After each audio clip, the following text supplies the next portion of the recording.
കുട്ടികളെ ചൂസ് ചെയ്ത് പോകുന്ന ഒരു കോഴ്സാണ് ലോജിസ്റ്റിക്സ്. എന്താണ് ലോജിസ്റ്റിക്സ്? അതായത് ഗുഡ്സ് ആൻഡ് സർവീസസിന്റെ മൂവ്മെന്റ് കറക്റ്റ് ആയിട്ടാണോ എന്നുള്ളത് എൻഷുർ ചെയ്യുന്ന ഒരു ഫീൽഡാണ് ലോജിസ്റ്റിക്സ്. ലോജിസ്റ്റിക്സിൽ തന്നെ പല കോമ്പണൻസ് ഉണ്ട്. Chain management, warehouse management, distribution, transportation and inventory management. ഈ കാര്യങ്ങളൊക്കെ കൂടിയിട്ടുള്ളതാണ് ഒരു ലോജിസ്റ്റിക്സ്. ഈ ലോജിസ്റ്റിക്സ് പഠിക്കാൻ പോകുന്ന കുട്ടികൾക്ക് 3 ടൈപ്പിലാണ് ആ കോഴ്സ് കംപ്ലീറ്റ് ചെയ്യാൻ പറ്റുക.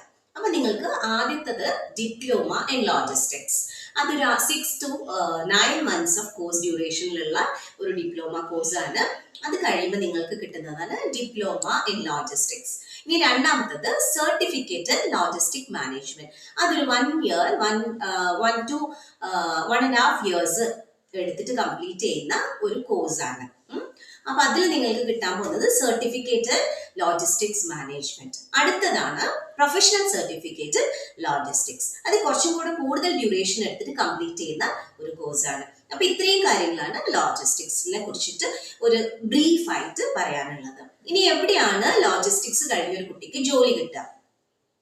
എയർപോർട്ടിൽ ജോലിയുണ്ട്, അതുപോലെ തന്നെ ഷിപ്പ് യാർഡ്സിൽ നിങ്ങൾക്ക് ജോലിയുണ്ട്, അതുപോലെ തന്നെ ട്രാൻസ്പോർട്ടേഷൻസ്, ഗുഡ്സ് ആൻഡ് സർവീസസിന് ട്രാൻസ്പോർട്ടേഷൻ നടക്കുന്ന ആ ഫീൽഡിലൊക്കെ നിങ്ങൾക്ക് ജോലി കിട്ടാനുള്ള സാധ്യതയുണ്ട്. അപ്പൊ ഇത്രയും കാര്യങ്ങളാണ് ലോജിസ്റ്റിക്സിനെ കുറിച്ചിട്ട് പറയാനുള്ളത്. അപ്പൊ ഇതിനുള്ള കൂടുതൽ വിവരങ്ങളൊക്കെ അറിയാൻ നിങ്ങൾക്ക് ഈ കാണുന്ന നമ്പറിലേക്ക് കോൺടാക്ട് ചെയ്യാം. അതുപോലെ തന്നെ നിങ്ങൾക്ക് അഡ്മിഷൻ അസിസ്റ്റൻസിനൊക്കെ ആയിട്ട് ഈ നമ്പറിൽ വിളിക്കാം. ഒരു കാര്യം കൂടെ പറയാനുണ്ട്, നിങ്ങൾ ലോജിസ്റ്റിക്സ് സെലക്ട് ചെയ്ത് പോകുമ്പോൾ ഒരു നല്ല കോളേജ് തന്നെ സെലക്ട് ചെയ്യാം. നല്ല സർട്ടിഫിക്കേഷൻ ഉള്ള കോളേജസ് സെലക്ട് ചെയ്യുക. നല്ല സർട്ടിഫിക്കറ്റിനൊക്കെ വാല്യൂ ഉള്ള ഒരു കോളേജ് തന്നെ സെലക്ട് ചെയ്യുക. അപ്പം വീഡിയോ ഇൻഫോർമേറ്റീവ് ആണെന്ന് കരുതുന്നു. ഇഷ്ടമായാൽ ലൈക്ക് ചെയ്യുക, ഫ്രണ്ട്സുമായിട്ട് ഷെയർ ചെയ്യുക, ചാനൽ സബ്സ്ക്രൈബ് ചെയ്യുക.